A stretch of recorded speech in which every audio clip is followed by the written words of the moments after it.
Good morning, everyone, again. So I'm back. So that was basically about the end of 2 minutes waiting time. So again, thank you for joining us here, and we'll be beginning now. So before we begin with the formal presentation, just let's go through the house rules for a bit. Standard, first and foremost, standard webinar rules. Participants will be muted. I'm sorry about that. But if you have questions, there is a question panel in your dashboard. You should be able to see that. If you can't, you can feel free to just chat it to me. I will be checking both questions panel and chat panel at the end of the session. Uh, Again, for the questions, please submit it through chat or the questions panel, and I will be answering all of those at the end of the session.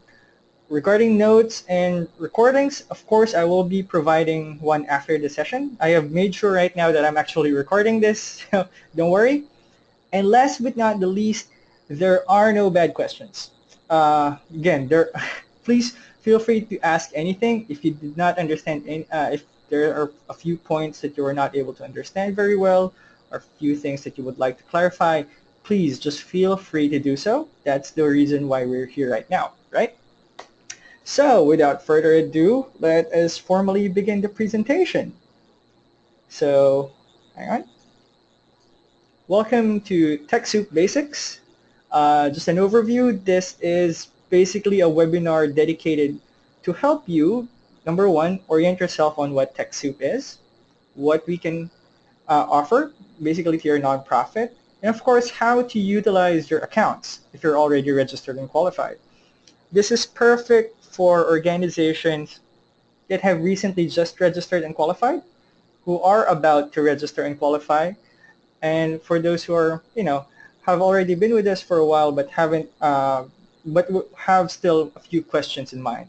Now, for those of you who don't fall in those three categories, I do hope, I do think a lot of these you are already well acquainted with, but please do stick around as you may, of course, learn a few new things along the way.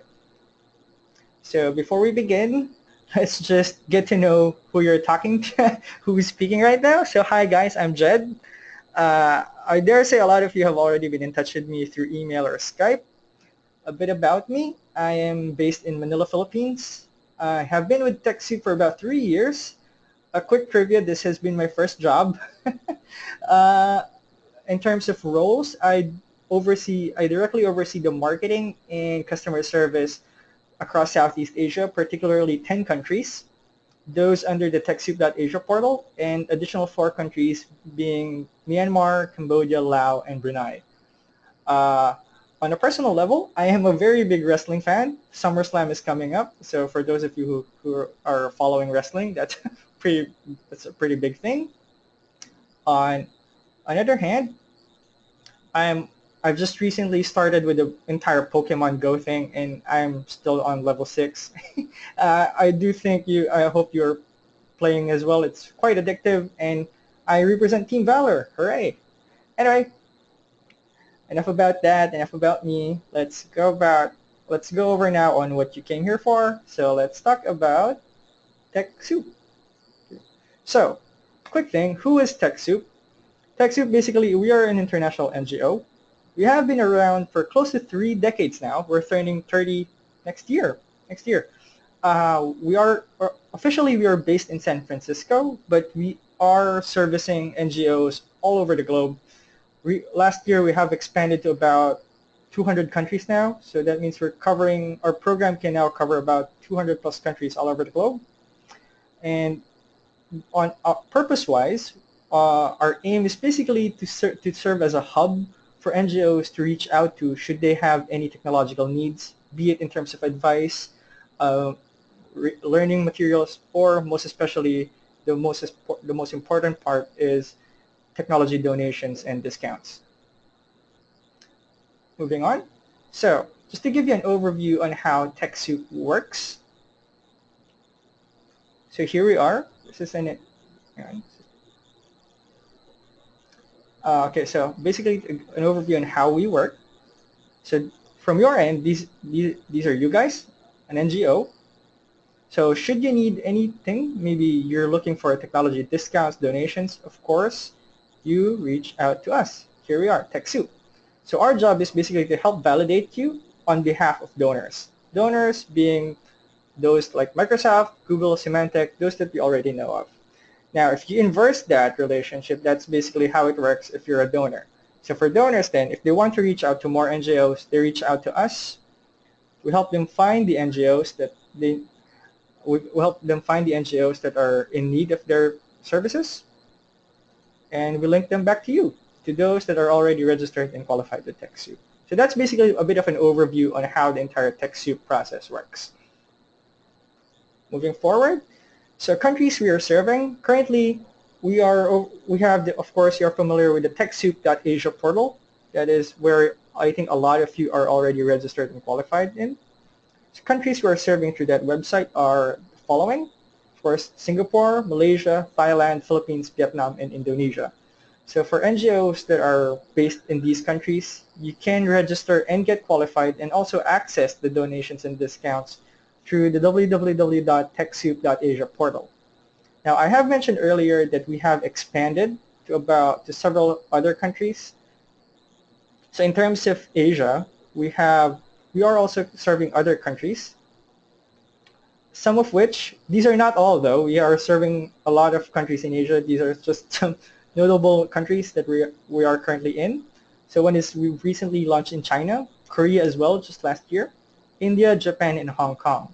Now you see here that there are 4 organizations that are highlighted in orange: Myanmar, Laos, Brunei, and Cambodia. We are also serving these countries, and the reason why I highlighted them was because we are serving them directly through me. So I am facilitating as well most of the processes that are happening in these in the countries highlighted in orange. For the blue ones, like such as China, Korea, India, Japan, and Hong Kong, we have a separate partner for these organizations. So if you have branches in these countries, or if you know of any organization that are based in these countries, please just let me know so I can redirect you to the partner that's currently handling the TechSoup program in these countries. If you have a branch or if you know of an NGO from the countries that are highlighted in orange, such as Myanmar, Laos, Brunei, and Cambodia, please reach out to me as well, and I will directly help you in facilitating your registration. Now, I mentioned earlier that we are currently present in about 200 countries. That is a very exciting thing. Now, if the countries that if you have branches, if you know of any organizations that aren't that were based in countries that weren't listed in the slides before, just please go to www.techsoup.global, and you will see that there. That's a big drop down where you can choose your country, and from there, once you choose your country, you will be redirected to the appropriate TechSoup portal for your country. Following on, so moving on, so let's officially start basically with the most essential part of your TechSoup experience, which is the qualification. I dare say a lot of you have already undergone this process, but just to give you an overview for the sake of those who haven't finished their registration yet or are about to register yet, let's go through this. So the qualification process, again, it's entirely free. Don't worry, there are no hidden payments here in qualifying, and it's also entirely online. So you can finish the entire process just through a browser and just through our website. So there are 3 steps to this. The first one being create an admin account. So when you go to our website, you can sign up there. Yeah, you provide details about yourself, and that account will then serve as the admin account for your organization. But it doesn't stop there though. Once you've finished creating an admin account, you do proceed by providing your organization's details.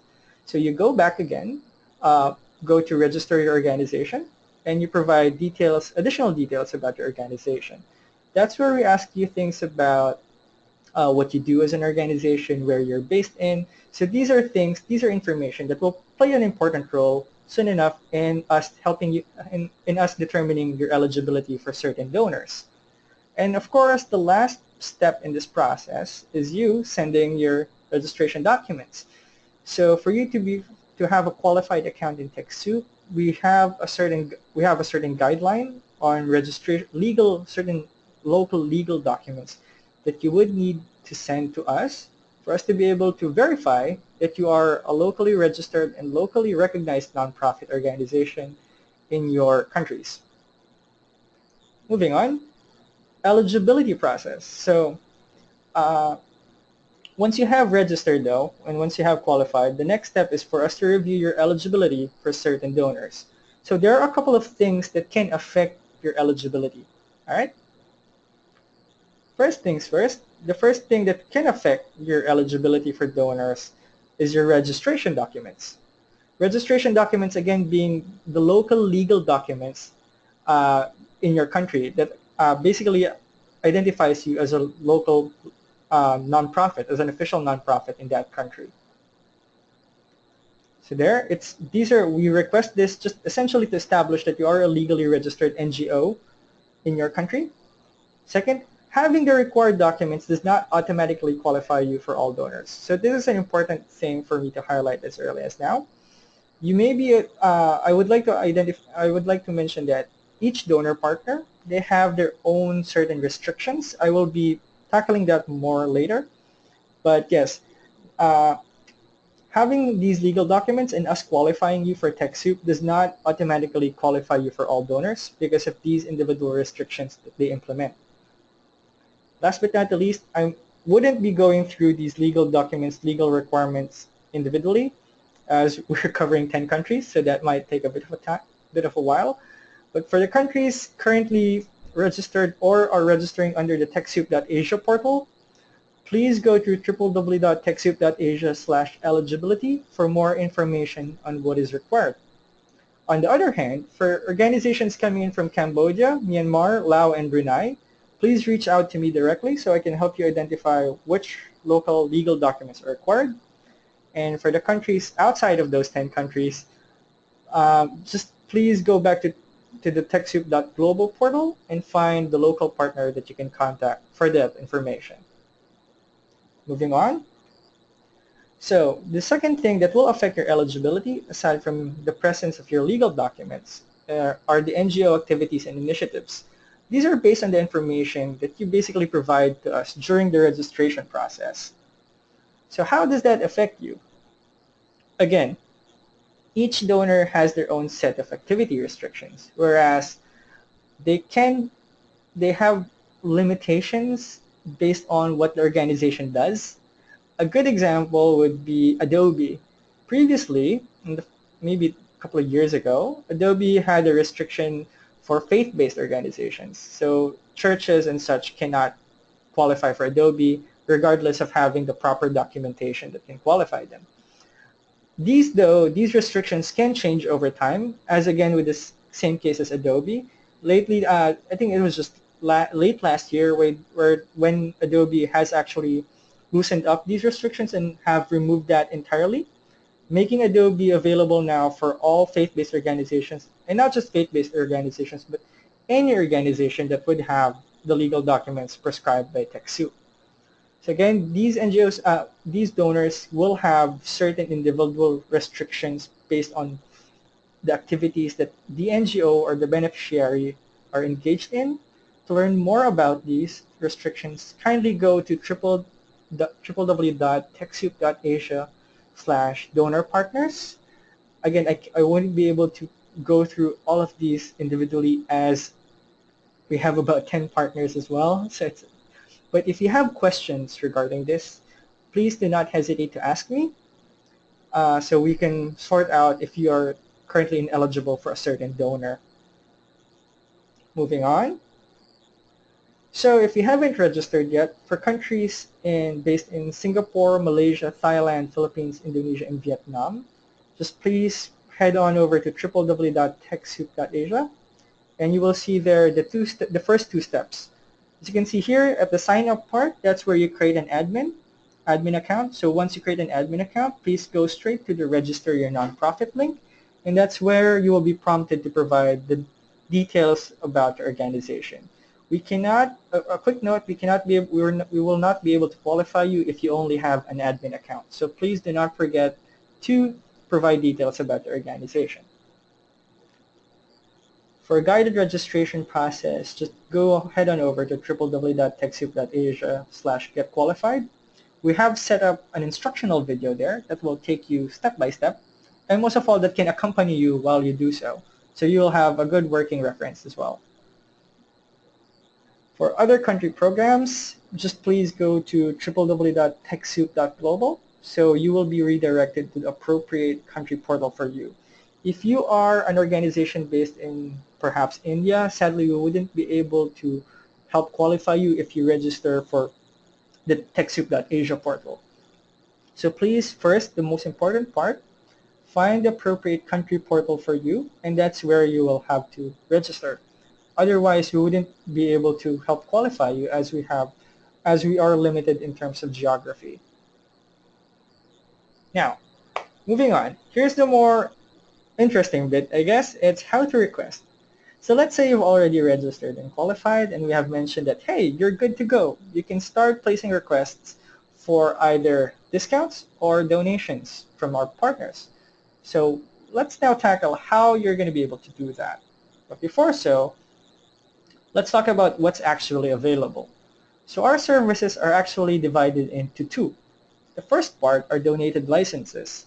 Donated licenses are basically the desktop licenses that you see in our catalog in TechSoup.asia. These are the ones that come with an admin fee.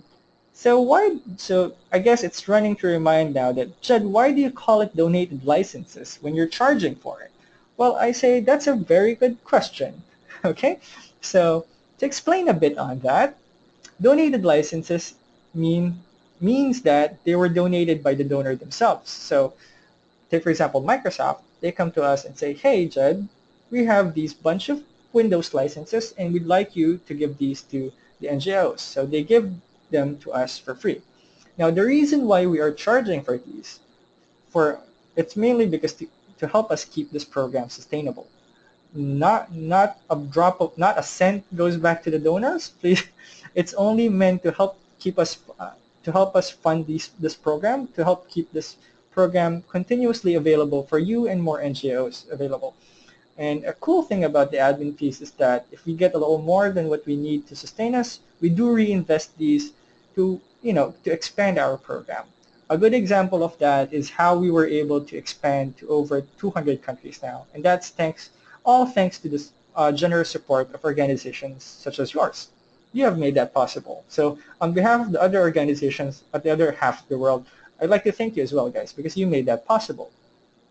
Now, aside from the donated licenses, we also have a service called validation for cloud donations. Validation for cloud donations particularly deal with two products only. That's Microsoft Office 365 and Google for Nonprofits. So why do you separate these, Jed?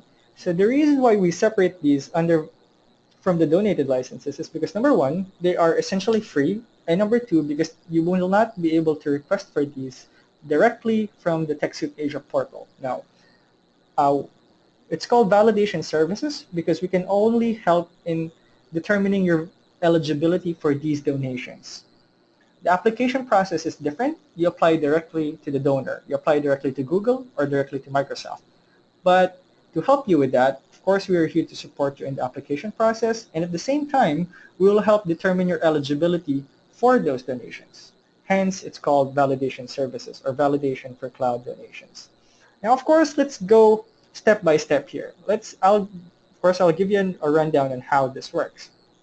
But before that, of course, you may have a question, what's available? So I've gone through the overarching categories.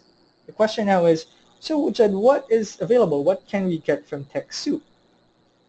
So I know a lot of you are familiar with the two donors that we have, Microsoft and Google, as more often than not, it's one of these two donors that actually get you to TechSoup, right? It's usually an invitation from Microsoft or Google. But aside from that, we actually have a lot more donors that you can benefit from. And just a heads up, let's go through them right now. So if you have a need, take for example for security software, we have two donors that can help you with that. There's Symantec and Bitdefender that can provide you quality security software that can protect your systems. Now, if you're feeling a bit artsy, you want to be creative, you need designing things, you need design software, we also have two other donors that can help you with that. There's Adobe and Autodesk. Adobe primarily providing both desktop licenses and cloud subscriptions, and Autodesk primarily providing their cloud subscriptions for their they call it packages. They call it like the AutoCAD packages and so on. So we have Autodesk actually provides packages for these. They can help you design infrastructure, actually roads, even actually create special effects. So there are special.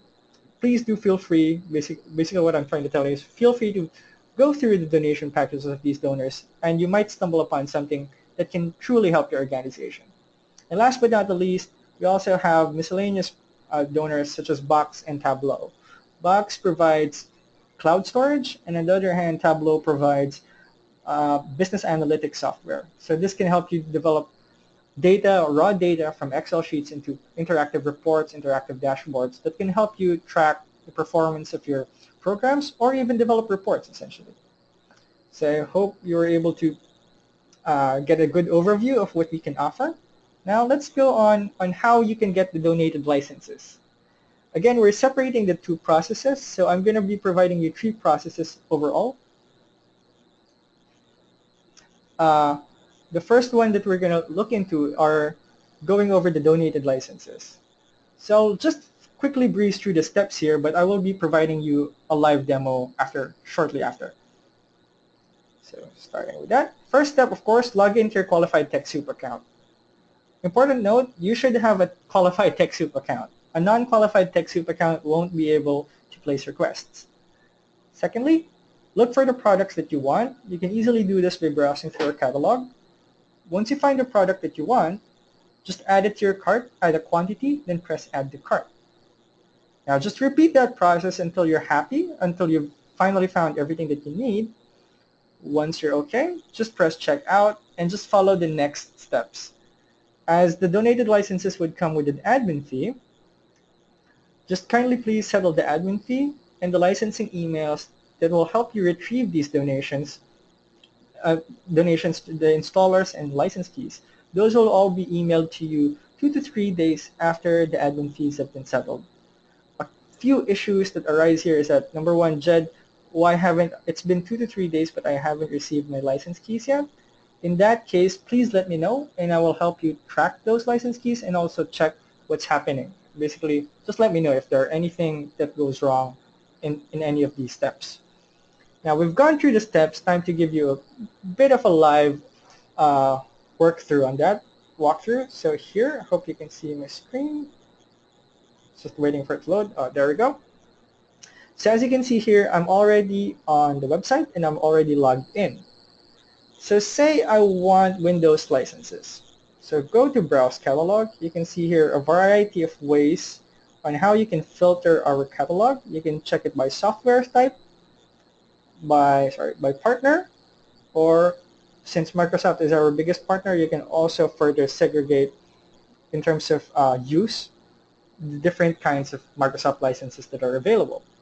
Now say earlier I mentioned that I need Windows operating systems, right? So let's go there. Find here Windows operating systems. Click that and you will be redirected here. This is called the landing page. It will give you an overview of what type of licenses we provide. So here under Windows licenses we have 2 versions, Get Genuine and Operating System Upgrades. Just a bit of a trivia here.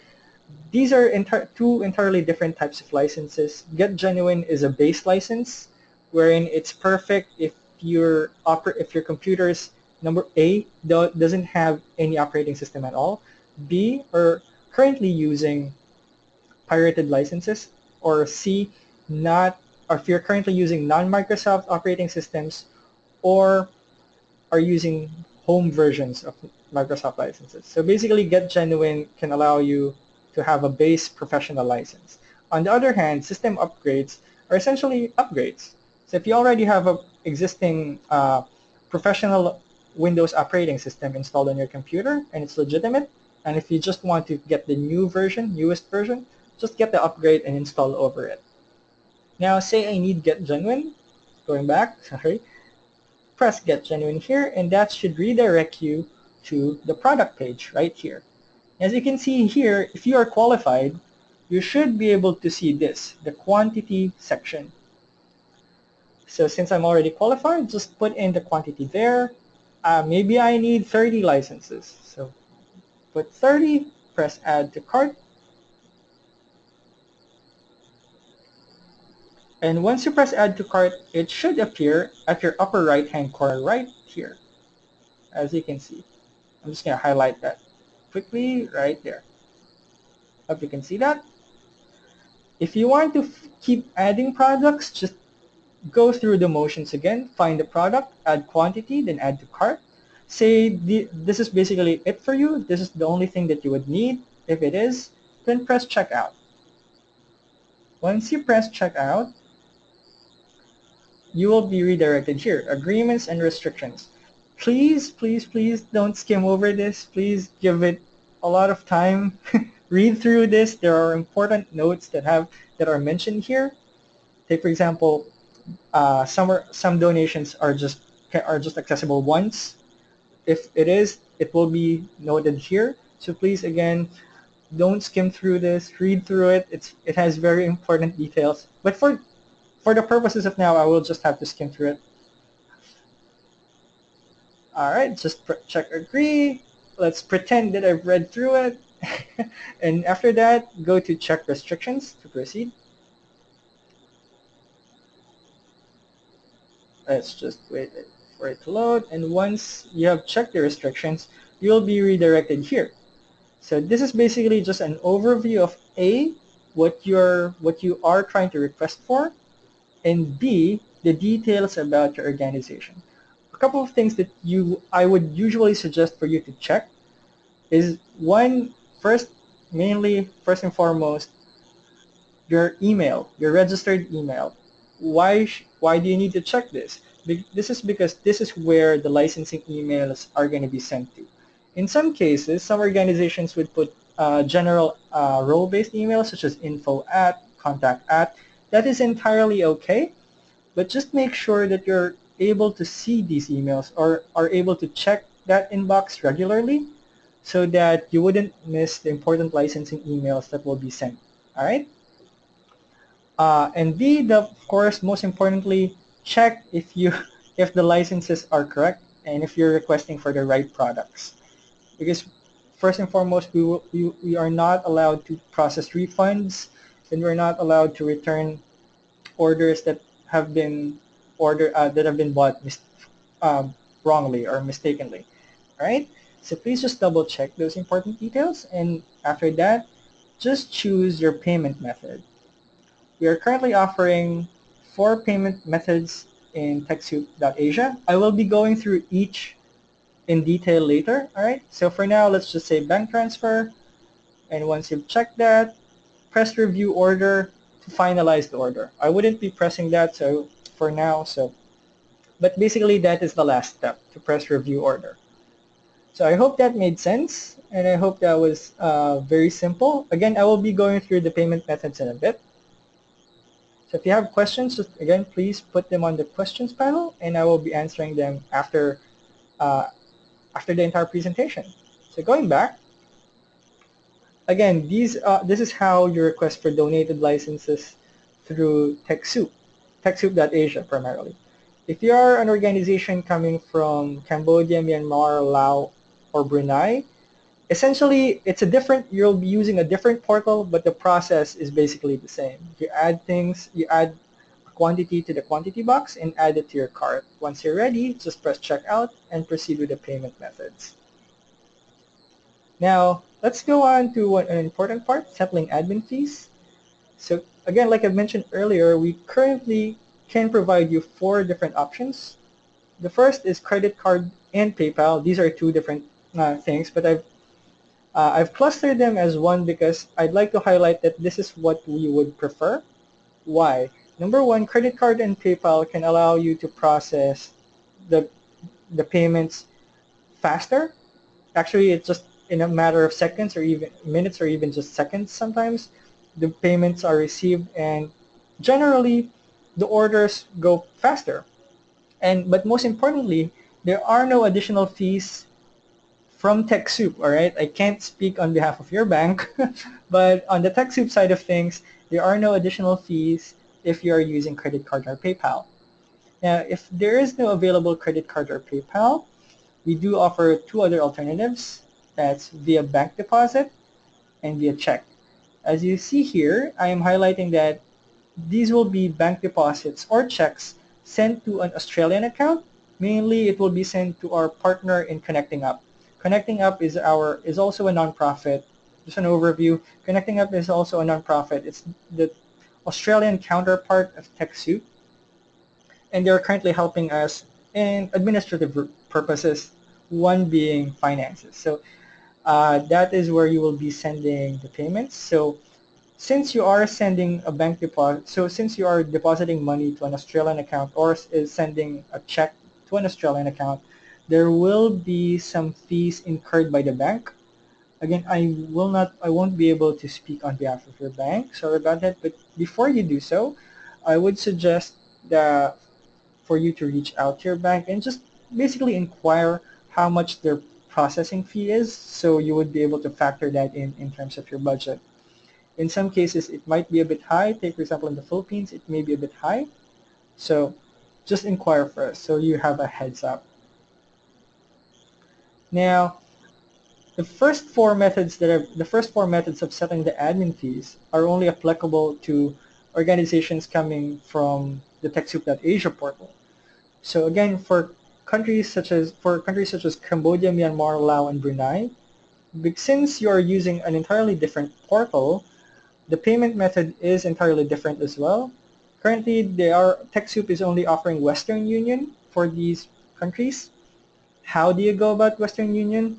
A step-by-step process will be provided once you check out on your order, so don't worry about that. On the other hand, for other country programs, such as those in China, Japan, India, Hong Kong, kindly reach out to the local TechSoup team or partner. If you are having issues contacting them, please just let me know and I will help pass you through them. I'll find somebody that can help you. All right? So that's about it for admin fees, and that's about it basically for donated licenses.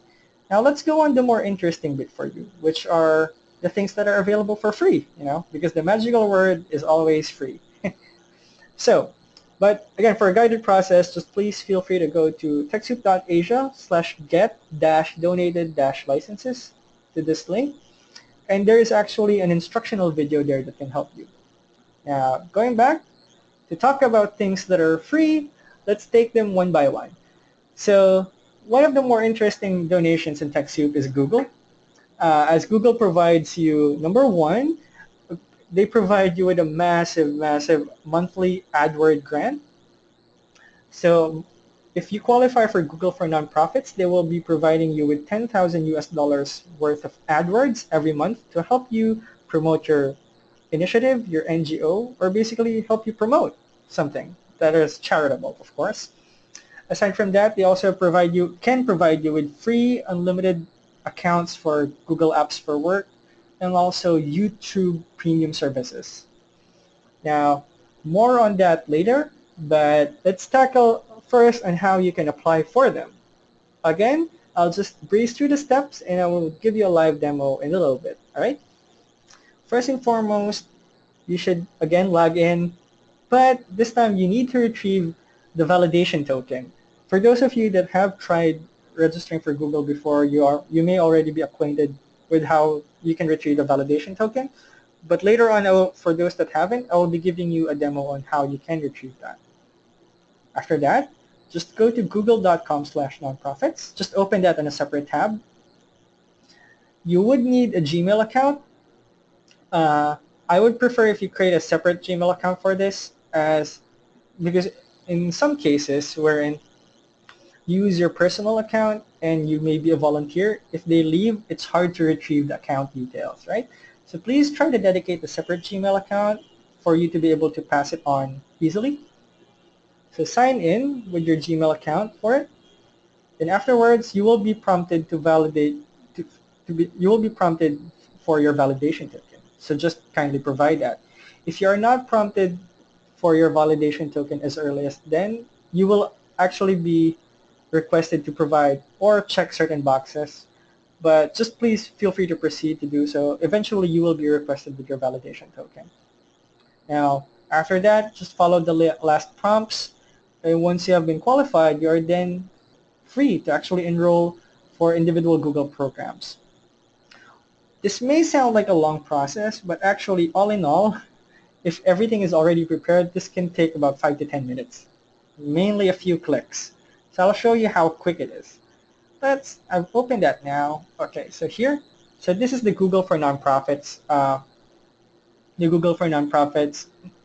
uh, page. So let's sign in.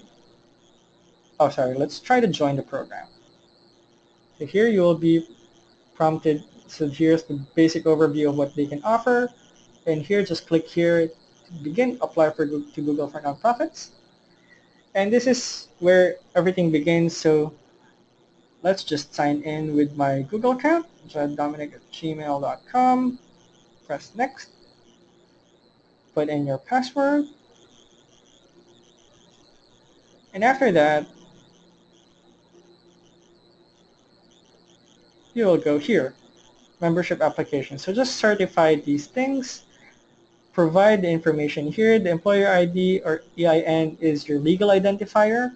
More information on the legal identifier can be found on the eligibility page or TechSoup.asia. So that can be for Singapore organizations, that can be your UAN. For Philippine organizations, that is your SEC registration number. So just provide the information here. Afterwards, you will be prompted to check in to provide your validation token. So let's just go back a bit because I've already actually created a test account. Sorry, I'm just going back real quick. I'm going to show you how it looks like once you've provided your validation token. So let's sign in. So I'm actually already signed in. So if you've already validated, once you provide your validation token, this is actually the next page that you will see, where then you will be able to enroll separately for these for each of Google's programs. As you can see here, they are not a bundle per se, meaning that you can actually just get one at a time. So that's a good strategic thing. If you want to test the waters first on maybe ad grants or maybe apps for nonprofits, so that's a very convenient way of going about it. So hopefully this made a lot of sense. It's a very quick process. All it takes is just a few clicks. And if you already have all the information ready for you, and if you already have a qualified TechSoup account, this can take less than 10 minutes. Actually, it can take just about 5 minutes. So hopefully that made sense. Let's go back to the PowerPoint here. Now, next up, validation services, Office 365. Office 365, you may confuse this for Office 2016, which is the Office suite. That they can be very confusing. At first, I got a lot of. At first, I had a hard time differentiating one from the other. But Office 365 basically is a cloud donation, and we provide validation services only for it. So to be able to apply for it, first and foremost, head straight to this link. This link is the kind of like it's a compare pricing part for Office 365 because Office 365 runs via different subscription rates. You can get either a free subscription or one for a discounted rate. After that, apply for a 30-day trial for the subscription plans that are offered with a free trial. After that, we will accomplish the online form for us to be able to review your application. And also to help expedite the entire application process, please submit the following details to me after you have submitted the online form. So number one, the exact email address that you have used in your application for Office 365. Next is your exact organization name that you have used for your application in Office 365. And last but not the least, your domain. Not necessarily your domain, I mean the live domain that you're using right now, no. But during the application for Office 365, you will be asked to create another kind of like internal domain. So that will be formatted as that at onmicrosoft.com. So please provide me with your specific domain for it, and that will help me find your application and fast track its approval, right? Now, let's do a live demo. This is actually even easier. Hang on, let's give them here. Hope you can see my browser now. Here. So this is what the product page would look like. Here, Office 365 nonprofit plans and pricing. How did I get to this page? I'll show you a quick trick. Go to Google. It's just weird that I'm looking for Microsoft donations via Google, right? Anyway, just a funny thing. Just type in here, compare Office 365 for nonprofits. Here, Google already knows what I'm talking about. Search for that, and you will see this, compare Office 365 nonprofit plans. Click that, and you will go through the exact same page that I showed earlier here. Now here, hang on, let's wait for it to load. Here, just scroll down and you will see the different subscription plans and basically the benefits and features of each. They all differ from one another, so please take your time to read about it more. But for the purposes of applying for it, don't worry, you can just choose any trial that's available there. Let's say Office 365 E3. Click that. Then fill out the form here. Once you've filled out the form here, again, go back to me with the following details that I've identified earlier, and I will help fast track the approval of your application. All right, that's very easy, right? Now, you may be wondering, Jed, what is the perfect free trial for me to choose? At this point, it can be any, to be honest, because once you qualify for this donation, you are then free to change subscription plans. You can change for a free one, you can change to a more expensive one or to a more cheaper one. Again, it is up to you. Another popular question is, Jed, do I need to stick with one subscription plan across all of my users? What if I have 100 users? Do we need to stick with just E3, E1? No, the answer is no. You can change subscription plans based on user. So maybe 40 users need E3. That's okay. The rest can be E1 for a free one, right? So you can actually mix and match subscription plans, but make sure that you qualify first before you proceed to change subscription plans. Again, that's another very easy application process, something that you can fix in a matter of minutes as well. Hope that was easy as well, and hope you were able to follow. So that's about it for validation services. And again, here, just highlighting, feel free to change subscription plans once you qualify, all right?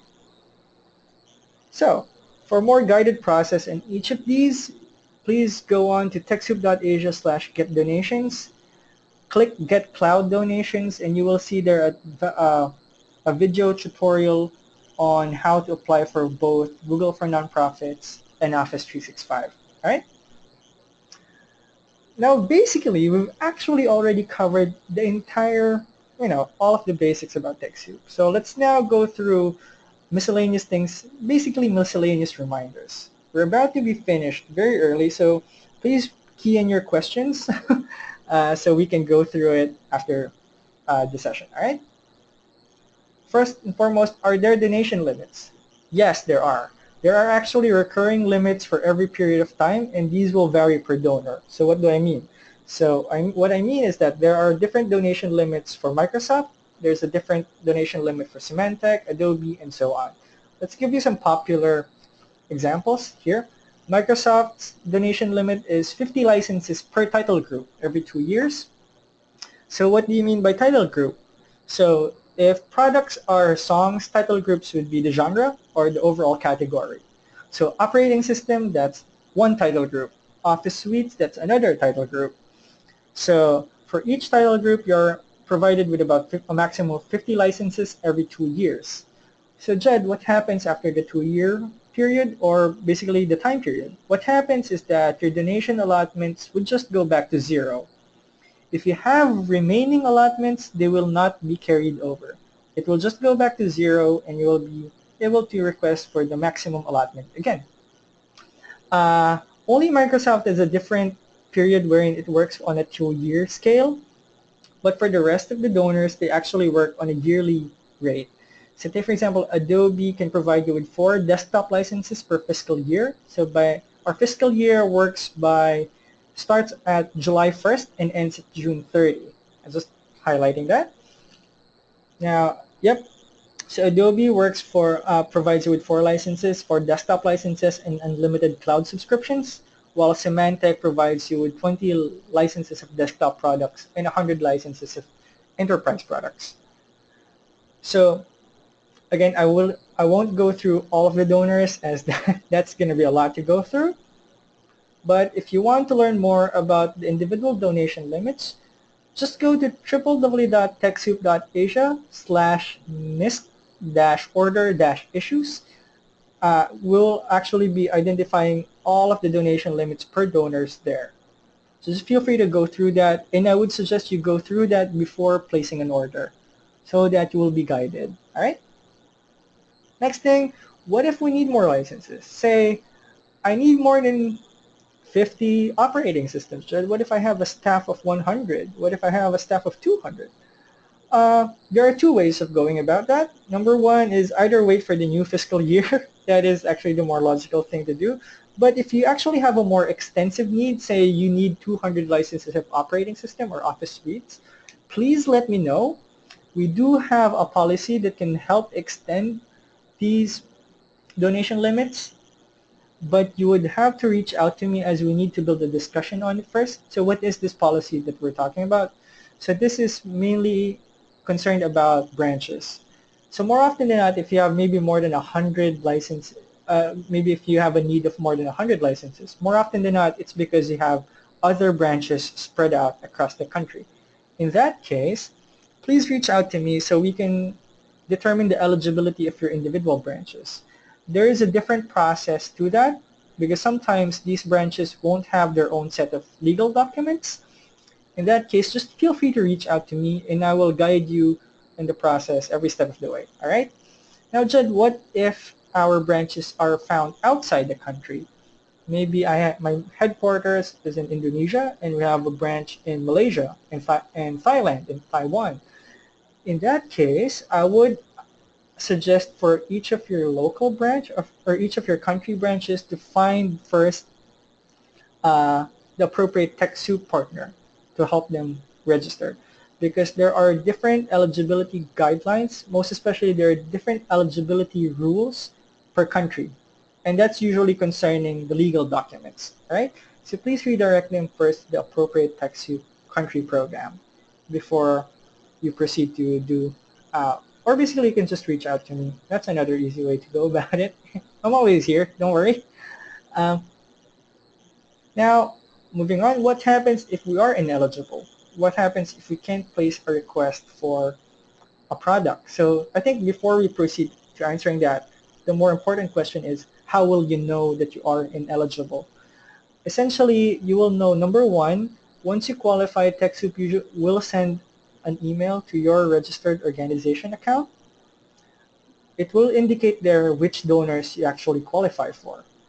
If you weren't able to find that, or if you weren't able to see that, another way of checking is going through each donor product. Take for example, just try a Symantec product. If you're already qualified, but the quantity box doesn't appear on the product page, that means you are currently ineligible for it. And that can be for a number of reasons. Maybe 1, you haven't registered your organization yet.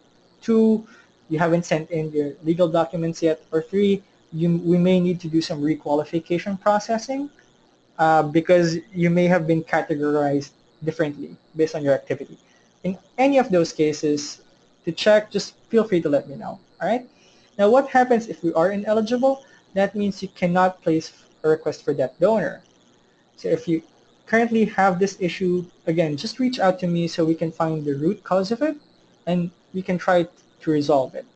I can help you definitely identify the cause of it, but I cannot promise to help you resolve this if you are already qualified and you are ineligible based on activities, all right?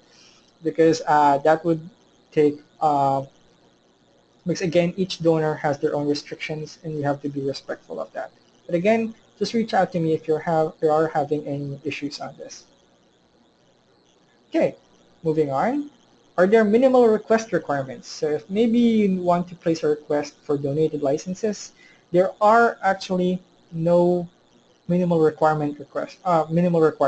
You can actually just request one license at a time. If you're comfortable with doing that, you can do that. Just feel free to do so. However, I'd like to highlight that there are certain products that are only available once. Currently, we have two products. Uh, Number one, um, the most famous one is actually the Windows Get Genuine operating system. Again, I'd like to highlight that it's different from the upgrade, all right? The upgrades run by the standard rule where you can request one at a time.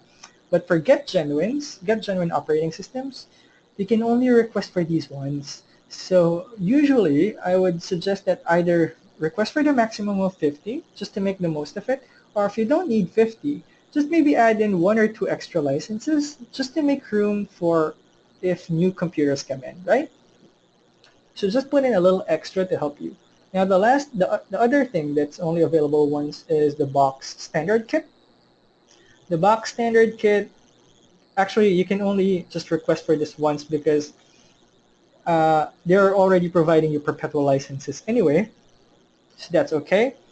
So yeah, the box standard kit, once you request for this, they will already provide you with 10 licenses, uh, yep, and that are all perpetual. So but again, just highlighting that there are two products that you can only request for once. So try to avoid doing the one by one thing with these guys, all right? Just to avoid any complications. Now, a follow-up question to here maybe, Jed, what if we already requested for Get Genuine before and we made a mistake by not being able to request for the amount of licenses that we actually need? Sadly, because that's a special rule implemented by the donor, there's not much that we can do after that. So I'd like to apologize for the inconvenience there, but that's about it. So for one workaround is just requesting for upgrades then. Maybe use a base license of professional version and let's just get an upgrade to help you upgrade basically your operating system. But in terms of requesting again for Get Genuine, that's not going to be possible. So, next thing, how can we retrieve these licenses that we requested for? This is a very good question. Now, everything will be sent via email. Instructions will be sent over email 2 to 3 days after payments have been made. And they will actually, all licenses will be downloaded. All installers will be downloaded. If you haven't received the instructions in 2 to 3 days, please let me know so I can sort this out. All right? In terms of for all donors, they will send you direct links on how to download it, except for Microsoft. For Microsoft, you would have to retrieve these licenses and installers through their portal called the VLSC or Volume Licensing Service Center. But instructions on how to register for this, don't worry, it's free. Again, the instructions on how to register for the VLSC will be sent via email 2 to 3 days after payments have been made, yes.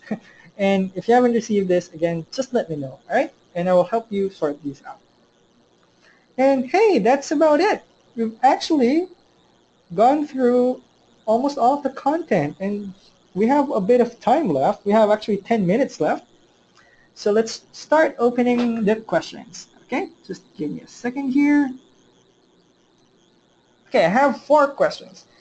All right, does TechSoup, first from Seng, does TechSoup also provide Adobe as a donation? Sadly, Seng, no. These are available either for an admin fee or for a discounted cloud rate. So the desktop licenses are available for a one-time fee, but the cloud subscription is a discount for the first year. After the first year, you will be paying for the original market price. Yeah. So the answer there is no. I'm sorry about that. Marty, hi Jed, we're listening. Hi as well, Marty. Thank you. Thank you for joining me. Now, Jess, how to retrieve or get our licenses, products, keys, downloads, and ISO? So Jess, I've mentioned earlier, the direct downloads will be sent, the links, instructions, etc. will all be sent via email to your registered organization email.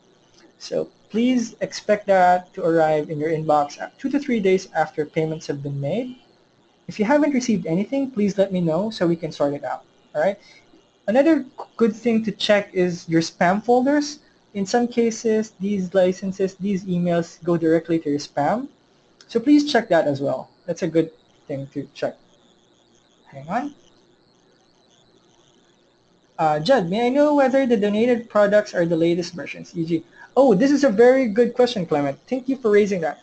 For Microsoft, you can actually check directly. But yes, the answer is yes. It's usually the latest versions. So let, let me help you check that, all right?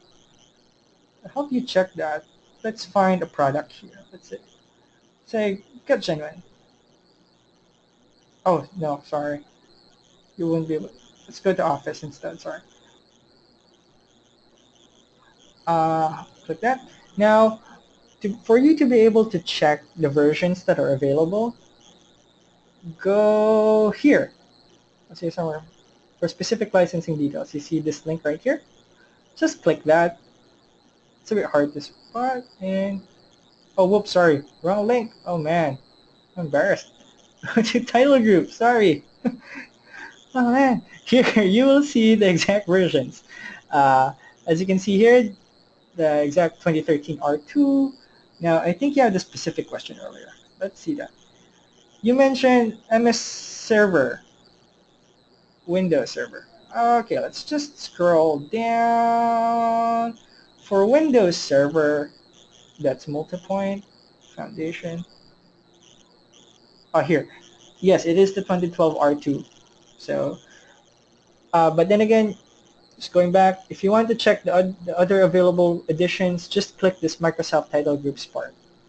You can see that under this section, which versions of this software are available, right? Oh, okay. Liza, good question.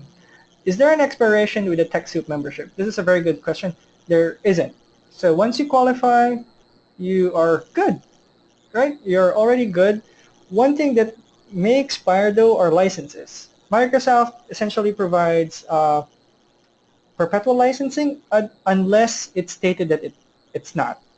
Some expiring products, number one, um, security software. These are on an annual basis, so you may need to request for these annually, if ever.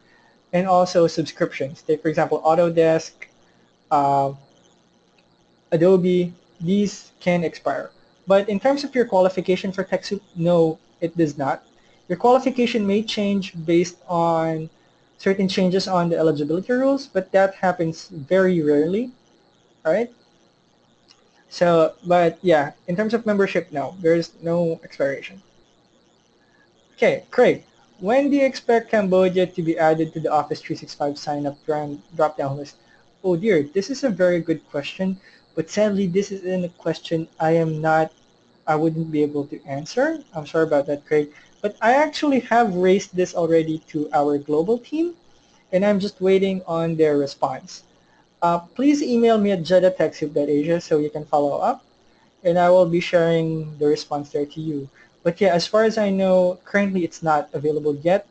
But for desktop licenses of Microsoft, you can already request for that through TechSoup Cambodia. Okay, moving on. Ida, what is the difference between license and seat? It's about, oh, okay. This is a good question. So license and seat, this is about Office mainly. So a license, essentially they are basically the same in the sense that one license is used on one computer, whereas one seat is one user. Uh, a license can be hardware bound, whereas you can only activate one license of Office on a single computer and not two computers simultaneously. Whereas a user is actually an online account. It can be your email account. In Office 365, that is going to be your Office 365 account. So preferably, one seat is for one person because otherwise they will be sharing the information sent there. But that is essentially the difference. The license is more of a desktop thing. It's hardware bound, and seat is more on the online service, which is your online account. Okay, moving on. Hopefully that helped you clarify. Hope that helped clarify, Ida. Though. If you have follow-up questions, just feel free to send them through. Okay, Jeffrey. Shelfman, thank you to help us from TechSoup member. How is the purchasing process from TechSoup? Oh, okay, Jeffrey.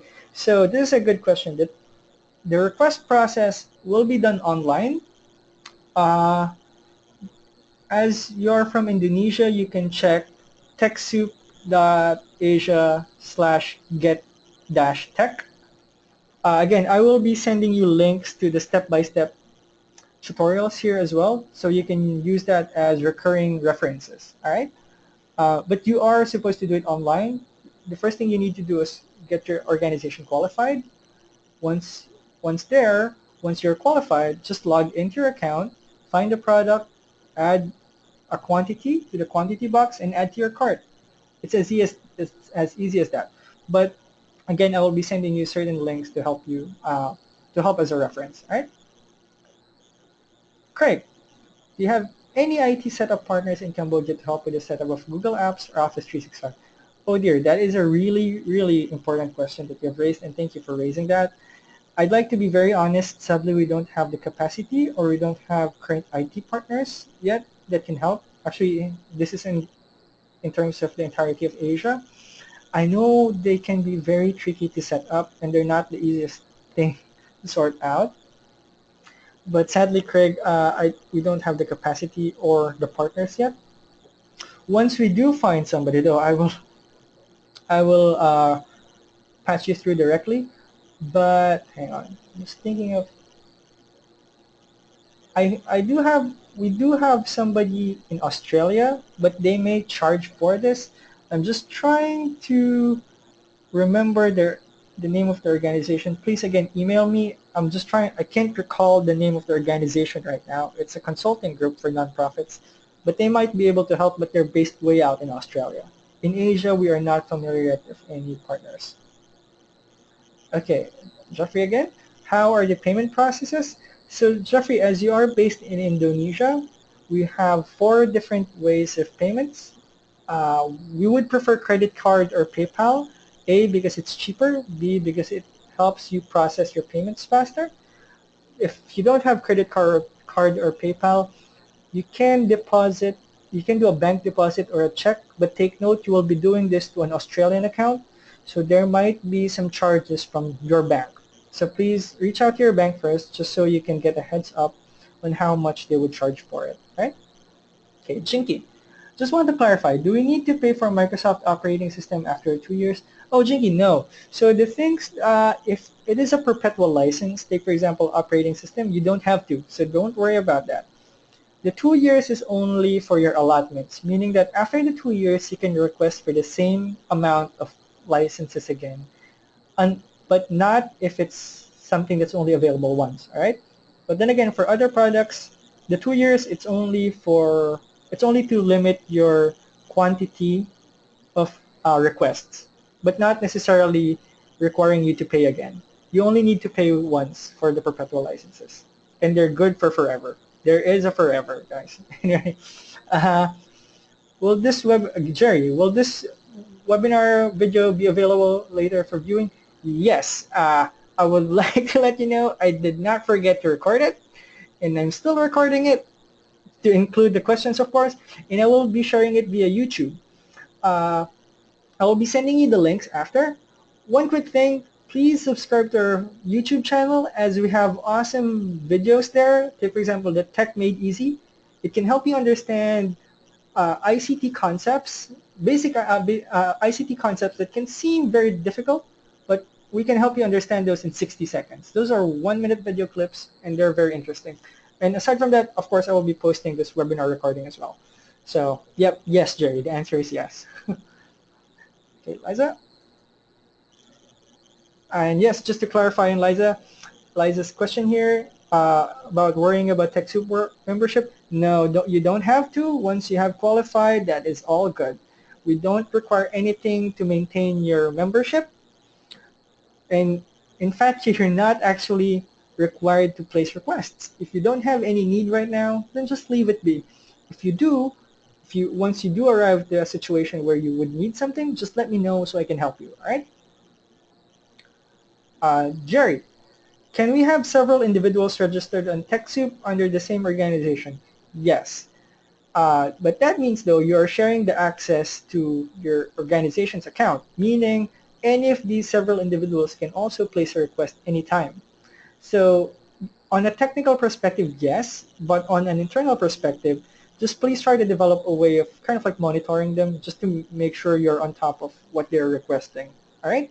It's just an initial worry of mine on your behalf, basically. So hope that made sense. Question again from Jerry. Are all TechSoup accounts individual or linked to the organizations? What is the difference between them? What happens when the individual leaves the org? Okay, this is a good question that actually it happens a lot of times. So Jerry, in this case, the difference between an individual account and an organization account is that basically the individual account is just for a user, that's for the admin, whereas the organization is just basically the organization's details. I know that that didn't make much sense, but essentially an individual account on its own cannot place a request unless it registers unless there's a registered organization associated to it. The reason why we need a registration organization is because for us to be able to proceed with the eligibility reviews. Right? Now, if your current admin leaves, just let me know so we can A, either update their details, or B, help you create a new account and associate that to the organization account. So if, again, for all of you as well who has a concern regarding this, if your previous IT admin leaves, there is a way of sorting this out, and just reach out to me. Just let me know. Say, Jed, this person left, or I forgot my password, or I wasn't able to get their password or login details. Just send me an email like that, and we can fix that in a matter of clicks. Don't worry. It's something that we can finish in a few minutes. Okay, here's a good question. Nonprofit rate have applied and get rejected, but have provided irrelevant documents. Can you advise why?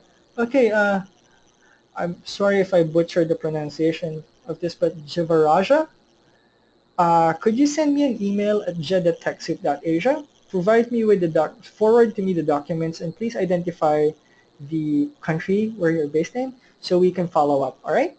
If none, so basically from my end, I can double check who's responsible for that account and basically give them a tap and say, hey, these guys are waiting. Okay? So just send the details to me, and I will double check the progress on that. But on our end, I would like to apologize as well if it's taken a while. I'm sorry about that, and I'm sorry for the inconvenience.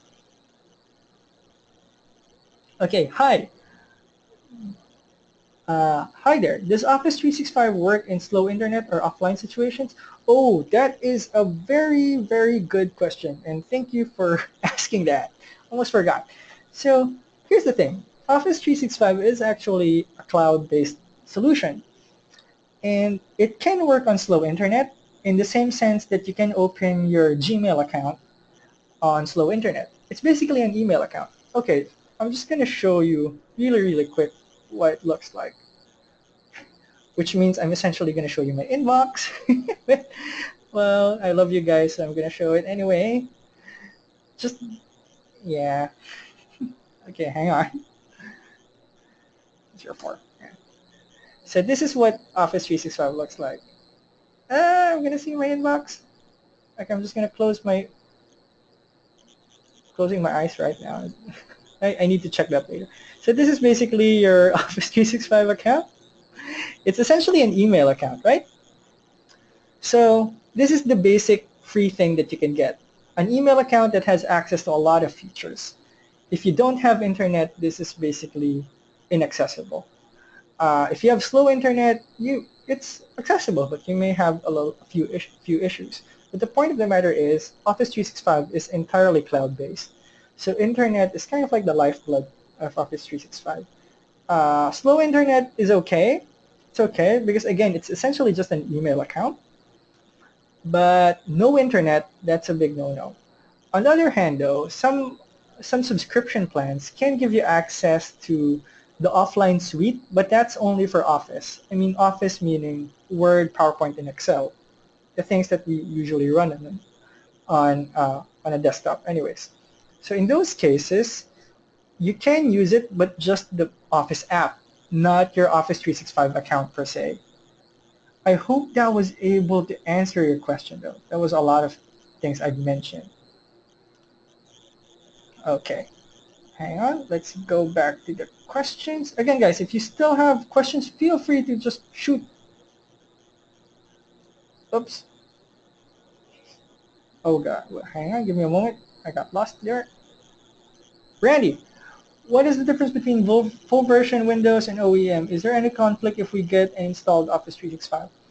So this depends on, uh, I'm not entirely sure what you mean here by conflict, but between full versions and OEM, I'm not entirely familiar with the terminologies of Microsoft. But to give you an idea, from TechSoup, we are giving you the full versions, and we are giving you full perpetual licenses. So Randy, basically the things that you will receive from TechSoup, essentially the Microsoft software that you will be receiving from TechSoup, these are full versions that are available, that are actually perpetually alive. In terms of the conflict, if you install Office 365, I would need a little bit more clarification there. If you mean conflict with, if you install Office 2016 then get Office 365, there's no there's no such then there's no such conflict there, because in fact these two actually work together very well. Again, Office 365 is an online tool that can help you work anywhere and through whatever device, whereas Office 2016 is the Office suite that we know and love. It's Microsoft Word, Microsoft PowerPoint that works offline. What Office 365 does, though, is that it extends your capability from the offline desktop license towards the online virtual thing, allowing you to use or open and access the same files through whatever device, through wherever you are, as long as you have an internet connection. Cool. On the other hand, oh, Jerry, thank you for clarifying what an OEM is. So yeah, to be very frank, I am not originally a techie guy. I learned on the job. So the fact that I can do that means you can do so much more. And again, you can do so much more. So I'm just trying to help you get there. So OMS, if OEM is a pre-installed license, it would depend on the version. It would depend on the version. If the OEM is basically what we're providing via TechSoup are professional licenses of Windows. So if it's Windows you're particularly interested in, it may be different if what you get on a pre-bought computer, if a bought computer has home version, then that would definitely spell the difference. But essentially what we're offering through TechSoup are home versions. And if you're coming from home versions or non-professional versions, it would be best to get Genuine. But if you're already running on professional versions, then just get the upgrades to help you get the latest version of that software. Office 2016 works, okay, Craig has a question. Office 2016 works with Windows 7 and later. Yes, actually I am using Windows 7 right now. Please don't tell anybody. uh, it's all about basically the specs of your computer. If you check the hardware specs and it's okay, then you're all good. As far as but one thing to take note of is the end of life of each operating system. As far as I know, Windows 7 is the next in line as XP has already expired. So as long as Windows 7 is still being supported, just please keep using so, because Office 2016, it is still supported by Windows 7. Oh, here's another question from Jonathan Cole. What is Boost? That is a very good question. Okay, hang on. Oh, this is a good way of explaining this. Let's go here. We actually have a dedicated page for Boost, and I'll show you that first before I proceed to answer. So this is TechSoup.asia/get-boost. So Jonathan, a Boost is basically a bundle of things that you can get through one payment. So what is this bundle of things? Number one, you can get 0 admin fee licenses. So by buying Boost for your organization, you can then get access to 4 products that are for free or you wouldn't have to pay for. What are those 4 products? let's, those four products include Skype, Skype for Business. Those are the CALs though, both user and uh, user and basically the CALs, Link, and also Adobe. You can get more information from each product page. But the other interesting thing about Boost is that it gives you a $25 voucher, which you can use to purchase products. Basically, you can use that voucher to help you buy your next products for free, as long as it's within $25. If your bill goes beyond $25, then we will just deduct $25 from it. So again, Boost is a yearly subscription. You can get it every year if you find it effective. The more interesting part of Boost right now is that it grows.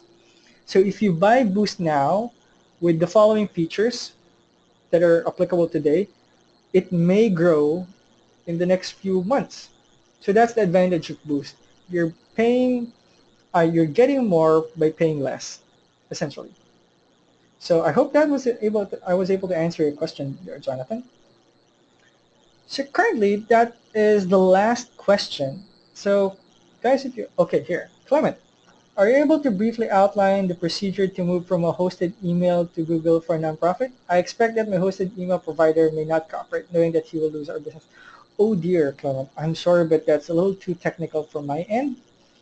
Uh, yeah, sadly, I wouldn't pretend that I would know how to do that. So sorry, Clement, I won't be able to answer that as that's way beyond me. I'll try to find some relevant links though. Okay, Jerry, we have donated computers. We can use Office apps without actually having the apps installed on the actual hardware, just using the browser. Yes, that's a good thing to highlight, Jerry. So Office apps are actually some, just to share what Jerry is using here. So what he means here is that you can actually use Word, PowerPoint, and Excel offline. Sorry, online, strictly online, even if you don't have those applications installed on your computer through the online apps. So what are the online apps? I'm going to show you right now. You can have access to the online apps if you have an Office 365 account or even just a OneDrive account. So here's a quick thing. So say I don't have Word installed on my computer. Just click this Word right here, and you will be able to use the online version of it. It's rather simplified, but still it does the job. And it mimics the features of the current version of Word or the current version of the app. So in this case, it's 2016. A quick tip though, Jerry, try to download the mobile apps as well, like the Office for mobile. It's free, and it's almost the same feature, and it's really, really good to partner with the online apps. It's perfect. It's a perfect fit for the online apps to help you work on the go. So for those of you who don't have an Office 365 account yet, you can also do this with your OneDrive account. I'll show you that right now. Let's open OneDrive, my OneDrive. You are going through a lot of my personal stuff right now. It's okay. Happy to share. Hang on. Sign up for free. Oh, here. It's just here. Sign in. Next. Here. So Dominic. Give me a moment. I'm just logging in. So if you have again, OneDrive is also for free. You don't actually even have to be a nonprofit to get this. This is available generally to everyone for free. If you have this, you can also use the online apps. Here, you have Word, Excel, PowerPoint, OneNote, and Sway already. So if you're yet to install the offline desktop applications, you can use this to help supplement you while you do get those. But then again, these aren't perfect substitutes though. I'm not saying that these are perfect substitutes. These are very helpful, but these are only helpful if you have an internet connection. Once you lose internet connection, take for example, in countries like where I'm in, the Philippines, internet connection can be very tricky. So it's always also important to have an offline solution. If you don't have the budget yet for the desktop applications, a good thing to try out is the mobile apps.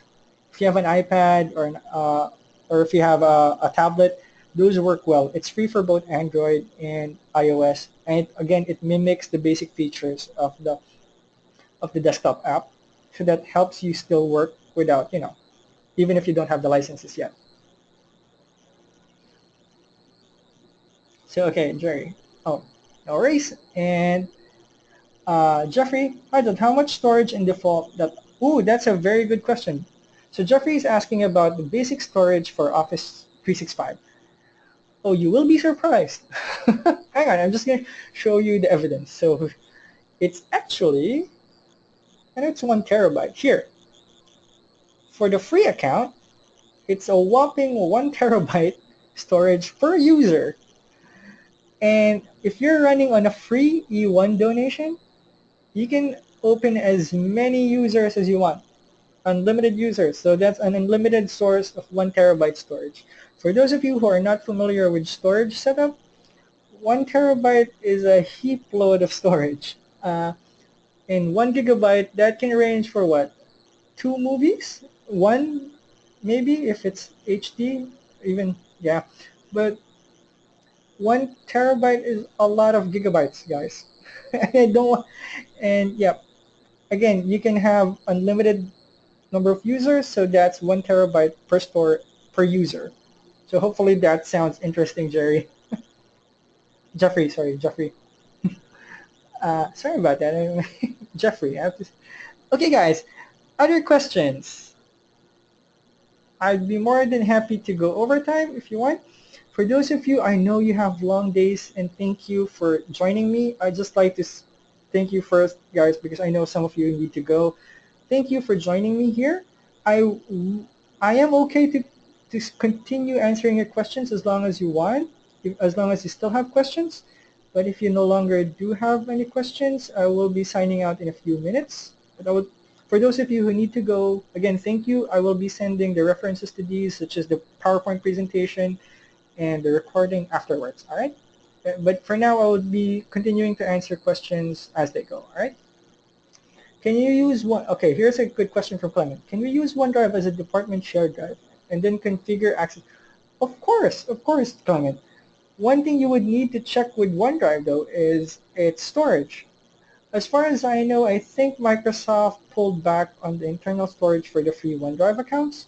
So that's one thing you could take note of. But in terms of creating it as a department shared drive, definitely. I'm going if you need information on how you can do that, here, hang on. As you can see my OneDrive account here. Say this document here. You can send, you can actually set individual restrictions for each. Hang on, via share. You can create appropriate links, or you can invite specific people who can access it. So yes. Uh, but then again, that's a good thing that you've raised the individual control securities, individual security functions, because that is an important thing that you need to look into. But more than that, what I would like you to look into is the actual capacity of the OneDrive. Free accounts can only accommodate about 5 GB now. So if you can qualify for Office 365, please do so, as it gives you 1 terabyte, and that's going to be more than enough. Okay, guys, other questions? Okay, thanks for that. Whether we can have shared address book and shared calendar with Google or Office 365?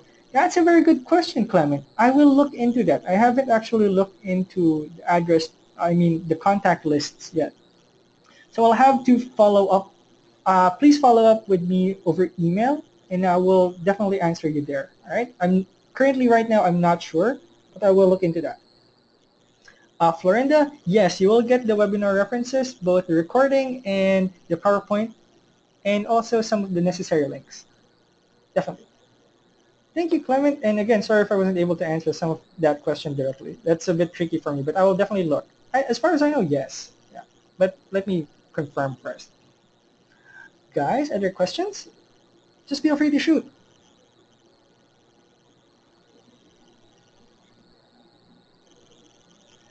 Okay.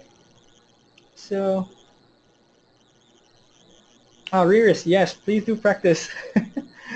Okay, so since I'm no longer getting questions now, so I think we can call it a day. And again, thank you so much. I'm a very big fan of what you do. I myself have never worked for a private company. I've always been nonprofit ever since. Again, I have much respect for what you do. Please keep doing it. The real star here is you. So I should be the one thanking you. Thank you guys. Thank you for taking the time. And I am now off to catch some Pokemon for lunch. And just please keep in touch over email. If I'm not able to respond to you as soon as you want, don't just keep bugging me. Okay, I will be able to answer when I get the time. All right. Thank you so much, and have a wonderful, wonderful day ahead of you. Thank you.